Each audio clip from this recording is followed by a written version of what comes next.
Hello बच्चों, प्रश्न दिया गया है एक कुंडली को जिसका प्रेरण 0.50 हेनरी तथा प्रतिरोध 100 ओम है, 240 वोल्ट व 50 हर्ट्ज की एक आपूर्ति से जोड़ा गया है। कुंडली में अधिकतम धारा कितनी है हम लोग को बतलाना है। तो हम लोग इस प्रश्न को हल करेंगे, लेकिन उससे पहले हम लोग यहाँ पे मुख्य अवधारणा देखेंगे, जिसके आधार पे इस प्रश्न को हल करेंगे और देखेंगे कि कुंडली में अधिकतम धारा कितनी होगी। तो मुख्य अवधारणा के अंतर्गत हम लोग यहाँ पे आर एल परिपथ का अध्ययन करेंगे, जो कि श्रेणी क्रम में होगा। आर एल परिपथ किस तरह से होता है और यह कैसे कार्य करता है, इसको हम लोग देखेंगे। तो इसके लिए हम लोग इस परिपथ में आते हैं। हम लोगों ने यहाँ पे एक V वोल्टता और F आवृत्ति की आपूर्ति वाले स्रोत को लगा दिया है और यहाँ पे प्रतिरोध R तथा प्रेरकत्व L दोनों श्रेणी क्रम में लगे हुए हैं इस तरह से, और इसमें से हो करके मान लेते हैं कि अधिकतम धारा I नॉट प्रवाहित हो रही है। तो R और L दोनों ही श्रेणी क्रम में है, जिसकी वजह से प्रतिरोध R में भी I नॉट धारा होगी, L में भी प्रेरकत्व जो है उसमें भी हमें I नॉट धारा जो है प्राप्त होगी। तो यहाँ पे जो I नॉट धारा है, इसका मान अगर हम लोग देखें तो ओम के नियम से कितना हो जाएगा, धारा का मान ये हमारे पास हो जाता है विभव। तो अधिकतम धारा देख रहे हैं तो ये हो जाएगा V नॉट बटे उस परिपथ का कुल प्रतिरोध। तो यहाँ पे प्रेरकत्व L है, इसलिए यहाँ पे प्रतिबाधा Z हमें प्राप्त होगा। तो यहाँ पे ये जो प्रतिबाधा Z है, इसको अगर हम लोग देखें तो प्रतिबाधा Z बराबर हमारे पास हो जाता है वर्गमूल प्रतिरोध R का वर्ग धन यहाँ पे हो जाएगा प्रेरकीय प्रतिघात का वर्ग, तो XL का वर्ग हम लोग लेंगे। अब यहाँ पे ये जो XL है, इसको अगर हम लोग देखें तो XL प्रेरकीय प्रतिघात बराबर हो जाता है ओमेगा L के, और जो ओमेगा होता है ये हमारे पास बराबर हो जाता है 2 पाई F के। जहाँ पे ओमेगा जो है कोणीय आवृत्ति को दर्शा रहा है, तो इन मानों को अगर यहाँ पे रख देंगे तो हमारे पास यहाँ पे प्रतिबाधा Z बराबर कितना हो जाएगा, ये हमें प्राप्त हो जाएगा वर्गमूल R का वर्ग धन यहाँ पे हो जाएगा ओमेगा L और फिर पूरे का वर्ग हो जाएगा हमारे पास। ठीक है, तो हमारे पास यहाँ पे I नॉट का मान कितना हो जाएगा, I नॉट बराबर हो जाएगा V नॉट बटे प्रतिबाधा के मान को रखेंगे तो ये हो जाएगा वर्गमूल R का वर्ग धन ओमेगा L और फिर पूरे का वर्ग। इसे समीकरण 1 नाम दे देते हैं। इसी की सहायता से हम लोग अपने प्रश्न को हल करेंगे। तो ये हो गई हमारे पास मुख्य अवधारणा।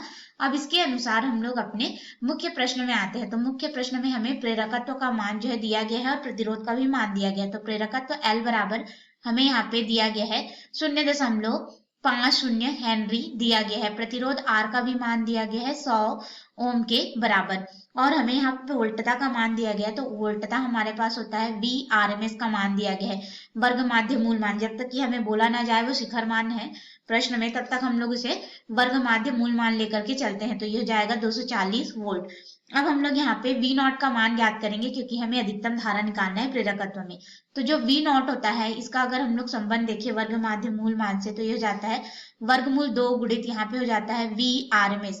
अब इसमें हम लोग मान रखेंगे तो वर्गमूल 2 का मान होता है हमारे पास में 1.414, या फिर इसको इसी रूप में रहेंगे दे देंगे वर्गमूल 2 गुणित यहाँ पे हो जाएगा वर्ग माध्य मूल मान धारा का, जो कि है 240 वोल्ट। तो इतना हमारे पास V नॉट का मान आ जाएगा वोल्ट के रूप में। और देखिए हमें प्रश्न में जो आवृत्ति F का मान है वो भी दिया गया है कि 50 हर्ट्ज की आवृत्ति है।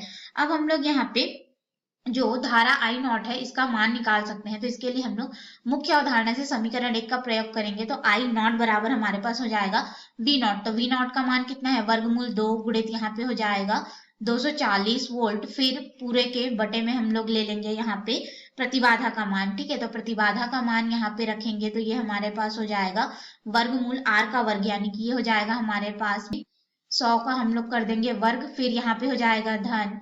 अब हम लोग यहाँ पे ले लेंगे ओमेगा L, तो ओमेगा की जगह में 2 पाई F रखेंगे। ठीक है, तो ये हमारे पास हो जाएगा 2, और फिर इसका वर्ग कर देंगे तो हमारे पास ये 4 हो जाएगा, या फिर इसको 2 के रूप में रहते हैं। पाई का मान 3.14 गुणित यहाँ पे हो जाएगा आवृत्ति F का मान 50 हर्ट्ज, फिर यहाँ पे हम लोग गुणित कर देंगे जो हमारे पास प्रेरकत्व का मान है। तो ये कितना था, 0.5 हेनरी हमारे पास था। ठीक है, और इस पूरे का हो जाएगा वर्ग। अब हम लोग इस मान को हल करेंगे तो देखिए 2 का वर्ग करेंगे तो 4 हो जाएगा, 50 का हम लोग वर्ग करेंगे तो ये 2500 हो जाएगा, 0.5 का वर्ग करेंगे तो 0.025 हमें मिलेगा, और ये 3.14 गुणित 3.14 करेंगे। इस पूरे मान को जब हम लोग हल करेंगे तो हमारे पास यहाँ पे I नॉट जो है वह बराबर हो जाएगा V नॉट का मान हमारे पास हो जाएगा वर्गमूल 2 गुणित यहाँ पे 240, फिर इसके बटे में हमारे पास हल करने पे आएगा 186.142 हमें मिलेगा। अब इसको हल करेंगे तो हमारे पास में यहाँ पे आई नॉट का जो मान है वह लगभग के रूप में हमें प्राप्त हो जाएगा